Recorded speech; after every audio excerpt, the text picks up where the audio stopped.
లలిత నమోస్తుతే మణిద్వీప నివాసినే సర్వ విద్య సర్వ ఐశ్వర్య ప్రదాయిని నమోస్తుతే. శ్రీమాత్రే నమ. శ్రీమాత్రే నమ. కర్కాటక లగ్నంలో జన్మించిన వాళ్ళకి శుక్రవారం ఏ హోరా కాలాలు ఎటువంటి ఫలితాలు ఇస్తాయనే విషయం గురించి తెలుసుకుందాం. వీరికి శుక్రవారం రవిహోర మంచి ఫలితాలను ఇస్తుంది. రాజకీయ నాయకులను కలవడానికి కానీ అధికారుల్ని కలవడానికి కానీ ఈ హోరాని వినియోగించుకోవచ్చు. చంద్రహోర శుభకార్యాలు ప్రతిదానికి కూడా వాడుకోవచ్చు. కుజహోర కూడా వ్యవసాయాది సంబంధాది కార్యక్రమాలకి వినియోగించుకోవచ్చు. బుధహోర కూడా ఈ కర్కాటక లగ్న జాతకులకి శుక్రవారం మాత్రం మంచి ఫలితాలను ఇస్తుంది.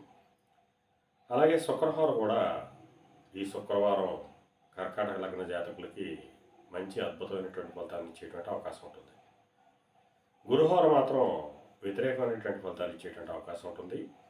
ఈ హోరాకాలంలో ఏ కార్యక్రమాలు చేపట్టకపోవడం ఎంతైనా శుభకరం. శనిహోరాకాలం దాన జపాదులకి వినియోగించుకోవచ్చు. శ్రీమాత్రే నమః.